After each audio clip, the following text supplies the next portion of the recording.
Manuel Cao. A fondo. ¿Qué tal? Muy buenas noches. Vamos a empezar con una pregunta concreta.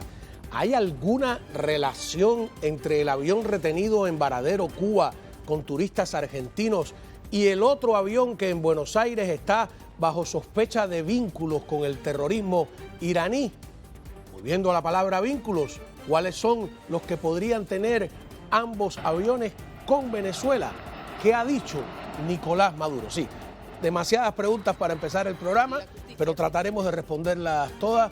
Muy buenas noches. Y a quien meto en este enredo, a ver si es a Sergio Comas, que es experto en estos temas, pero ¿cómo está Sergio? ¿Cómo está? Welcome back, como se dice. Vengo acelerado, ¿no? Sí, ya veo. Está bien. Te activó. Más o menos, ¿no? Demasiado descanso. A ver, vamos a empezar escuchando la torre de control de Montevideo, Uruguay, cuando le niega el aterrizaje al avión sospechoso de tener algún contacto con el terrorismo iraní allá en Buenos Aires. Veamos. Eco Sierra Uniform 9219, Montevideo. Bueno, Comando de Defensa Aérea Uruguayo no le autoriza el ingreso al espacio aéreo uruguayo. Usted confírmeme si retorna el 6 o cuáles son sus intenciones.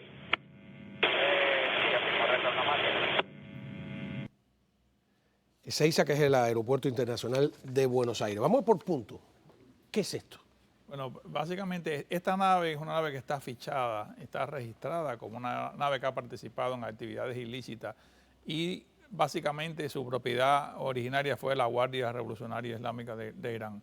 Ya solamente eso justifica que la nave tenga una restricción y básicamente las petroleras y los aeropuertos no se quieren ver involucrados con los Estados Unidos, con el Departamento de Estado en esa situación.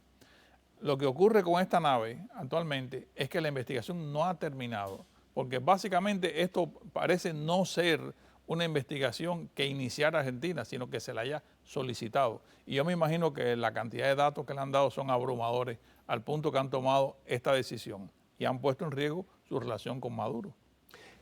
A ver, una de las cosas sospechosas es que el avión que ha sido fletado por Venezuela tenía pasajeros iraníes, algunos de ellos sospechosos, porque el primer antecedente, y esto es importante, en Argentina hubo dos atentados terribles, uno es a la Mutual Judía, el famoso atentado de la AIMA, ¿no? De la AMIA. AMIA, disculpa, de la AMIA, de la Mutual Judía israelí en Argentina, y el otro a la propia Embajada de Israel, que fue previo, fíjate, en Buenos Aires. Estamos hablando, mira, las imágenes son terribles, estamos hablando de decenas y decenas de muertos. Son los atentados terroristas, este es el de la AMIA, ¿no? De la Mutual Judía. Los atentados terroristas más, y esta es la embajada en el momento que explotó, en 1992, 17 de marzo, ¿no? Estamos hablando de los atentados terroristas peores de la historia de Argentina, y es un tema sensible porque... Ese es un tema que en Argentina no muere. Exacto. Y periódicamente, dependiendo de la administración, se activan los archivos. Y mira, casualmente este tema del avión ha traído a colación, ha sacado a la prensa en Argentina otra vez un tema tan sensible para el argentino como es el atentado de la AMIA. Porque precisamente uno de los miembros de la tripulación de este avión es una persona identificada como un miembro de la Guardia Islámica esta de Irán. Y estas personas tuvieron una acción directa en ese atentado. Esos son datos de inteligencia que le han sido suministrados a Argentina y básicamente por Israel. Es decir, que la situación de este avión todavía está en desarrollo, porque es muy raro, Cao, que un avión vaya a México a buscar piezas de auto para virar, a traerlo, y que la tripulación sea tan vasta como 14 elementos. De ellos 5 iraníes y el resto venezolanos. Todo el mundo sabe las operaciones que se han estado haciendo en Venezuela y cómo los aeropuertos militares de Venezuela se prestan para que naves de este tipo vayan allí a hacer operaciones que nadie sabe de qué se trata. Se cree que es trabajo de inteligencia, se cree que es un trabajo encubierto y en eso es lo que están los argentinos. Increíblemente el juez argentino ha ordenado una pesquisa y Maduro no ha podido detener esto. Maduro se ha quejado incluso de que Uruguay no dejaran... Diosdado Cabello en su programa trató de desvirtuar la situación diciendo que ese es el avión que habían utilizado para traer vacunas a Venezuela. Lo que a mí me llama la atención es que el presidente de Argentina, es un amigo de Maduro, de Cuba. Y entonces aquí es donde las sospechas de algunas de las personas que conocen bien la política argentina podría tener sentido. Hay un enfrentamiento cada vez menos oculto entre el presidente y la vicepresidenta. De hecho, ella está tratando de desvirtuar el juicio por corrupción que se le sigue, haciendo señalamientos a Fernández, quien fuera prácticamente su ayudante, su jefe de campaña en su momento. Y básicamente se trata de eso. Aquí fíjate que el tema de la corrupción vuelve a salir. Cristina está muy involucrada en muchas operaciones. Una de ellas es lo que llaman el bankrolling o funding de sus elecciones, de su marido, que lo aprendió muy bien de su marido. Esa gente empezaron con pequeñas propiedades y han terminado multimillonarios. Y hay un fiscal, Nisman, extrañamente suicidado cuando 24 horas antes de haber prometido presentar pruebas que vinculaban a Cristina Fernández de Kirchner con los atentados de la Mutual Judía. Sí. Cosa muy extraña porque yo creo que era Menem el que estaba en el poder en aquella época. Y aquí viene la pregunta, esa famosa de los $64.000 de los concursos de la década, de la televisión de la década del 50, que es, hay un avión en Varadero, que inicialmente se dijo que tenía como 200 turistas argentinos, varados, valga aquí la redundancia, la cacofonía, en Varadero, porque Argentina no le permite pues aterrizar en el aeropuerto. Si no da un permiso de vuelo para que esa nave regrese. Fíjate, habiendo unos 200 y tantos argentinos allí de vacaciones, muchos de ellos gente modesta, que muchos van a perder su trabajo porque no han podido regresar a tiempo. Y de hecho Cuba se está ocupando de los que son enfermos, de darle medicina, tratamiento y de que no paguen un centavo mientras se pagando la estadía. Pero esto te dice a ti que la revisión, lo que ha destapado este avión en las líneas que se están charteando para cubrir esta triangulación Venezuela, Cuba y Argentina, está en investigación. Porque el avión de Varadero también tiene un vínculo con Venezuela.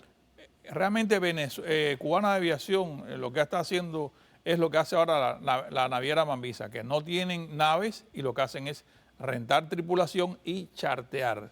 Cuba lo que está haciendo es chartear, o sea, los aviones no son de Cuba y dependen de este tipo de líneas. Si la línea en general va a estar investigada, esto es el razonamiento por el cual ese avión no tiene permiso para regresar a Argentina. Fíjate que Argentina no le ha indicado a sus nacionales que le va a mandar un avión.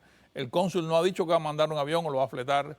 Los argentinos no han podido enlazar un vuelo México-Ceiza que es factible y que se hace toda la semana. Es decir, que aquí la cosa es el permiso de las autoridades argentinas, porque ahí hay en desarrollo una investigación de la cual no tenemos todos los detalles. Algunos de los turistas están diciendo que ellos compraron el avión, el pasaje a Cubana, que Cubana charteó. Porque es un charter. Ajá, ese verbo raro. Sí, es un charter. Ajá. ¿Casualidad? No, esto te digo, Cao, que básicamente Venezuela, estas compañías de Venezuela, que estos son los enchufados estos, se han relacionado con Cuba para darle un aliento, o sea, darle aire al turismo cubano. Si no chartean, no pueden tener líneas. Y estos son líneas económicas. Estos turistas argentinos no son gente de dinero. Estos son paquetes turísticos baratos. ¿Y por qué algunos de estos vuelos no aparecen pues en la documentación normal o en la registración de vuelos internacionales? No hay hay varios vacíos allí. Claro, pero mira. ¿Por qué necesitaban tanta gente para manejar un avión? Bueno, la relación Cuba-Venezuela es muy especial. Tú sabes todas las características que tiene. Y esto se parece a cuando los barcos petroleros apagaban el transportador para entrar a Cuba y no ser detectados, cuando había aquella moratoria que puso Ridley Scott. ¿Tú recuerdas? Que no podían tocar la Florida para ayudar a Cuba, se dice, al pueblo cubano.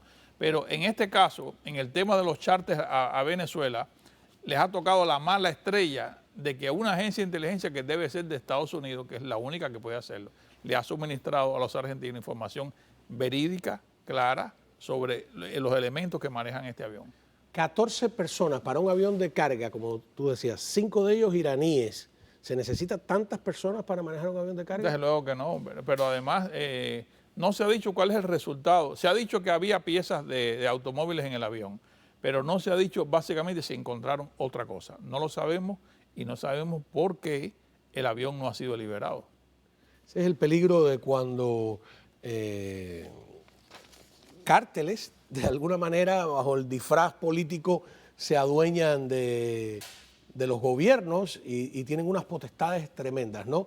Es el temor de mucha gente con lo que está pasando ahora en Colombia, es el temor de lo que podría pasar en Ecuador. No, de hecho, ya Petro ha hablado con Maduro para abrir la frontera. Y tú sabes la implicación que tiene abrir la frontera en estos momentos. Cuando se sabe que en la frontera venezolano-colombiana hay unidades rusas de espionaje electrónico. O sea, por ese puente va a pasar de todo. La colaboración militar, de inteligencia, y próximamente verás la presencia de Cuba para organizar la estructura de gobierno de Petro, quien seguramente lo va a hacer. Aunque las instituciones en Colombia son bastante fuertes, el ejército es profesional y yo no creo que todavía esté penetrado.